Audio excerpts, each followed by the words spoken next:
ఒకటే నిమిషం అంటే ఒకటంటే 1+1 1+1+1 ఇప్పుడు 3 కదా, మనం 3 పార్టీలు కదా.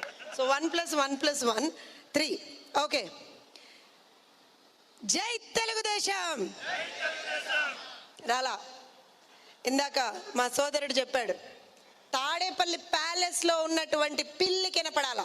జై తెలుగుదేశం, జై తెలుగుదేశం. నారా చంద్రబాబు నాయుడు గారి నాయకత్వం, నారా చంద్రబాబు నాయుడు గారి నాయకత్వం. గూస్ బంప్స్ వచ్చాయా? అది చంద్రబాబు నాయుడు గారు అంటే, అది మన పార్టీ అంటే. ఇప్పుడు ఉత్తేజం నింపమన్నారు కదమ్మా, ఒక చిన్న మాట చెప్తా మీకు.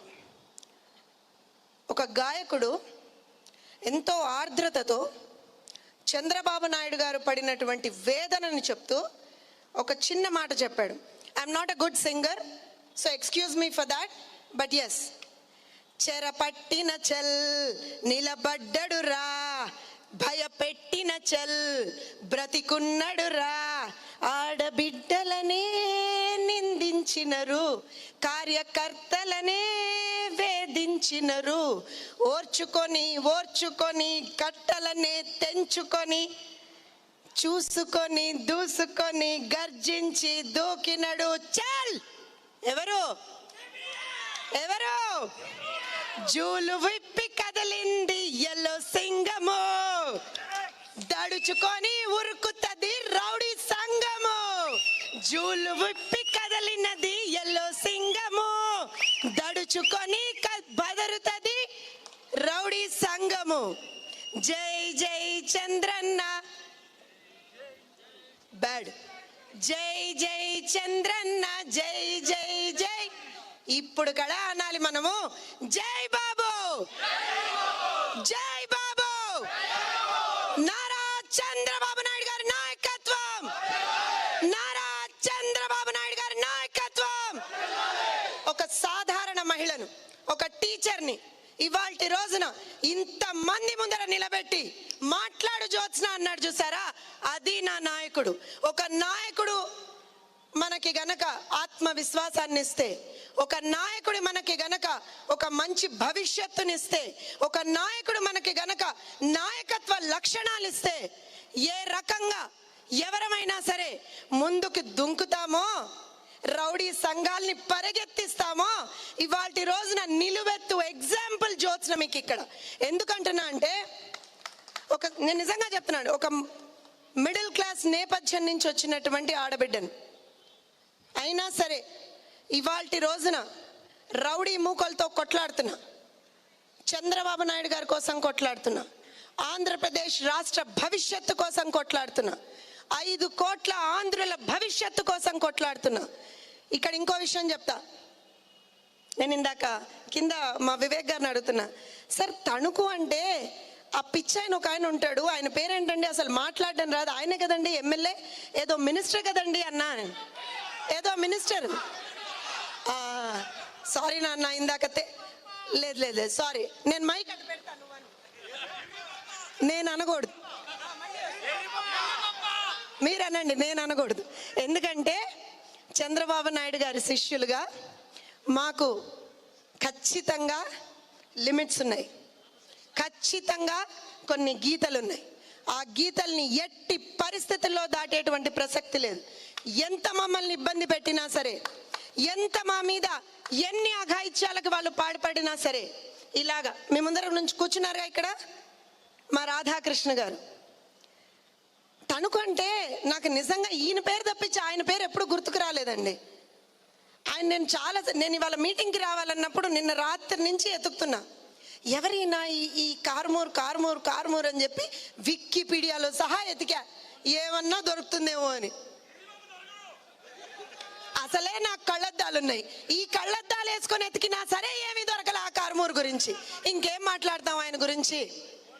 అంటే ఇక్కడ ఏమర్థమైందంటే, పార్టీ సిద్ధాంతాలు, తెలుగుదేశం పార్టీ ఒక చదువుకున్నటువంటి వ్యక్తిని నలుగురికి మంచి చేసేటువంటి వ్యక్తిని, నలుగురికి ఉద్యోగ అవకాశాలు కల్పించేటువంటి వ్యక్తిని, ఒక ఊరికి ఒక నియోజకవర్గానికి కనుక ఎమ్మెల్యే అయితే రోడ్లు వేసేటువంటి వ్యక్తిని, అక్కడ మంచి మంచి కంపెనీలు తీసుకొచ్చేటువంటి వ్యక్తిని, పేద ప్రజలకి మంచి చేసేటువంటి వ్యక్తిని, ఆడబిడ్డలకి అండగా నిలబడేటువంటి వ్యక్తిని, అనుక్షణం కూడా పిల్లలు చదువుకోవాలి, చదువుకొని వాళ్ళు బాగుపడాలి అని చెప్పి తపన పడేటువంటి రాధాకృష్ణ గారులేమో లాంటి వాళ్ళనేమో మన పార్టీ ఇస్తే, ఒక ప్రెస్ మీట్లో సైతం దౌర్భాగ్యం, ఒక మినిస్టరు ప్రెస్ మీట్లో సైతం తన మినిస్ట్రీకి సంబంధించి కనీసం ఒక్క మాట మాట్లాడలేనటువంటి దద్దమ్మల్ని ఇంకో పార్టీ ఇచ్చింది. సో డెఫినెట్గా వీ హ్యావ్ టు కంపేర్. ఎందుకు కంపేర్ చేసుకోవాలి అంటే, రేపు పొద్దున్న గనక నిజంగా మనం రాష్ట్రం బాగుపడాలి, రాష్ట్ర యువత యొక్క భవిత బాగుపడాలి అని మనం అనుకుంటే నిజంగా కూడా ఆలోచించాలి అంటే ఆలోచించేశానండి, చంద్రబాబు నాయుడు గారు గెలిచేయాలండి, మన రాధాకృష్ణ గారు గెలిచేయాలండి, అయిపోయిందండి, నేను ఆలోచించేశానండి అనుకుంటే కాదండి. గెలుస్తున్నాం రాసి పెట్టుకోండి. బొమ్మ ఒక్కొక్కళ్ళకి ఏ రేంజ్ లో కనపడుతుందంటే దద్దరెళ్ళిపోవడమా, మైండ్ బ్లాక్ అయిపోయి అక్కడ ఆల్రెడీ లండన్ నుంచి మందులు వస్తాయి, ఇంకా మరి రేపు పొద్దున ఎక్కడి నుంచి మందులు వస్తాయో నాకు తెలియదమ్మా, కానీ దిమ్మ తిరిగి బొమ్మ కనపడేలా ఒక్కొక్కళ్ళకి ఇక్కడ ఏమన్నా కొంచెమన్నా అటో ఇటో ఫ్యూజులు ఏమన్నా ఉన్నాయి అని అనుకుంటే ఆ ఫ్యూజులు తెగిపోయి నరాలు తెగిపోయేటట్టు ఒక్కొక్క నియోజకవర్గంలో చెప్తున్నా, గుర్తుపెట్టుకోండి, తణుకొకటే కాదు, ప్రతి ఒక్క నియోజకవర్గంలో చంద్రబాబు నాయుడు గారే నిలబడ్డారు. ఎట్లా అయితే కుప్పంలో 1,00,000 మెజారిటీ అని చెప్పి ముందరికెళ్తున్నామో, అలా ప్రతి నియోజకవర్గంలో కూడా అత్యధిక మెజారిటీ తోటి గెలిపించుకోవాలి అనేటువంటి ఒకే ఒక్క లక్ష్యంతో ముందరికెళ్ళాలి. ఎందుకంటే కూటమికి ఉన్నటువంటి ప్రతి ఒక్క అభ్యర్థి వాటి రోజున 175 మంది అభ్యర్థులు రాసి పెట్టుకోండి. ఏ వైఎస్ఆర్సీపీ వాడు వచ్చినా సరే గుండెల మీద చెయ్యేసుకొని లేదా కాలర్ ఇట్లా ఎగరేసి చెప్పండి, మా అభ్యర్థులు ఆణిముత్యాలు, ప్రతి ఒక్క అభ్యర్థి ఆణిముత్యం. మీ వాళ్ళు ఎవరయ్యా? బూతులు మాట్లాడతారా? మర్డర్లు చేశారా? అంతేనా? స్కాములు చేశారా? అంతేనా? ఇంతే. మీ అభ్యర్థులు అంతే. మా అభ్యర్థులు ఒక్కొక్కళ్ళు కూడా చాకులు ఎలా మిమ్మల్ని ఎక్కడికక్కడ కోస్తూ మీరు చేసేటువంటి ఆకృత్యాల్ని ఆపుతూ పేద ప్రజల్ని అనుక్షణం కూడా కంటికి రెప్పలా కాపాడుకునేటువంటి వాళ్ళు మా అభ్యర్థులు.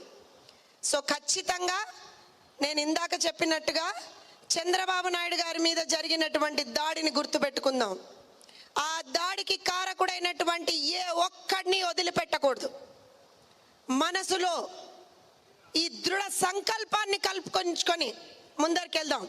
53 రోజులు, 1 కాదు, 2 కాదు, 3 కాదు, 4 కాదు, 5 కాదు, 53 రోజులు మన నాయకుణ్ణి, ప్రజానాయకుణ్ణి, ప్రజల కోసం అనుక్షణం పరితపించేటువంటి ఒక నాయకుణ్ణి, ప్రజల కోసం తన కుటుంబాన్నే పక్కన పెట్టినటువంటి ఒక నాయకుణ్ణి ఎంత ఇబ్బంది పెట్టారో ఒక్కసారి గుర్తు తెచ్చుకుందాం.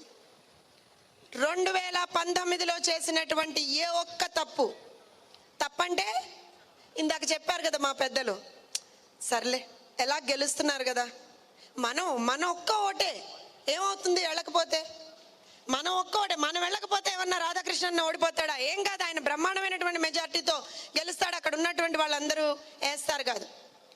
ఒక్కొక్క ఓటు జగన్మోహన్ రెడ్డి గుండెల్లో బాకులా దిగబడాలి, ఒక్కొక్క ఓటు. సో ప్రతి ఒక్క ఓటు ఇంపార్టెంటే, ప్రతి ఒక్క ఓటు జగన్మోహన్ రెడ్డి గుండెల్లో బాకుల్లాగా దిగాలి. దిగి ఎందుకురా తెలుగుదేశం పార్టీ కార్యకర్తలతో పెట్టుకున్నా నేను, ఎందుకురా జనసేన కార్యకర్తలతో పెట్టుకున్నా నేను, ఎందుకురా చంద్రబాబు నాయుడు గారితో పెట్టుకున్నా నేను, బుద్ధి వచ్చిందని టపి టపి టపి మని లెంపలేసుకునేటట్టు చెయ్యాలి జగన్మోహన్ రెడ్డి. ఇది చెయ్యాలి. ఇది మన మీద ఉన్నటువంటి గురుతర బాధ్యత. ఇప్పుడు ఇంకొక విషయం చెప్తా. నేను ఇక్కడికి వచ్చింది తణుకుకి సంబంధించినటువంటి ఒక మీటింగ్కి. సో బట్ డెఫినెట్లీ ఏ మీటింగ్కి వెళ్ళినా సరే నా నాయకుడిని ఇబ్బంది పెట్టినటువంటి వాళ్ళనైతే వదిలిపెట్టే ప్రసక్తే లేదు. చాకిరేవి పెట్టడం ఖాయం. వాళ్ళ చెల్లెళ్ళు వాళ్ళ బండకేసి బాతున్నారని మా అంకమరావు గారు చెప్పారు. సార్ వాళ్ళు బండకేసి బాద్దడం కాదు సార్, ఇక్కడ ఉన్నటువంటి ప్రతి ఒక్క ఆడబిడ్డ కూడా దొరికితే అలానే బాస్తారు, అందులో మాత్రం డౌటే లేదు. రాధాకృష్ణ గారి గురించి 2 ముక్కల్లో చెప్తా. చాలా సందర్భాల్లో because I always read about my leaders in the party, ఎప్పుడు చదువుతూ ఉంటా.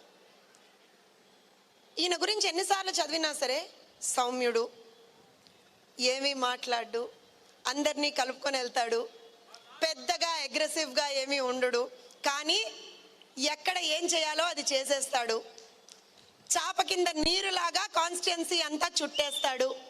ఇది సార్ నాకు వచ్చినటువంటి ఫీడ్బ్యాక్ అయితే ఇది. సో డెఫినెట్గా ఒక సైలెంట్ మాస్ విక్టరీ,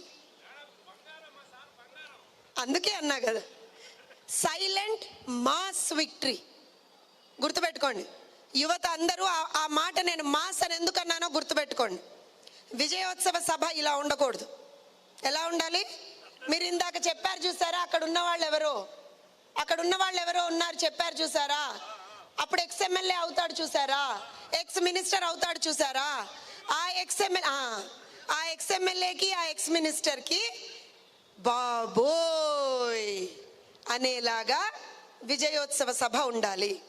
ఇదే వి యాజ్ ప్రౌడ్ కార్యకర్తాస్ of TDP, strong followers of CBN, ఒక గిఫ్ట్ మన రాధాకృష్ణ గారికి. ఎందుకంటున్నానంటే ఒక గిఫ్ట్, ప్రజలు ఒక స్వల్ప మెజారిటీ దీంతో ఓడించినా సరే 5 సంవత్సరాల పాటు కాన్స్టిట్యున్సీలో ఉన్నటువంటి ప్రతి ఒక్కళ్ళని కంటికి రెప్పలా కాపాడుకున్నటువంటి నాయకుడు, ప్రజానాయకుడు రాధాకృష్ణ గారు.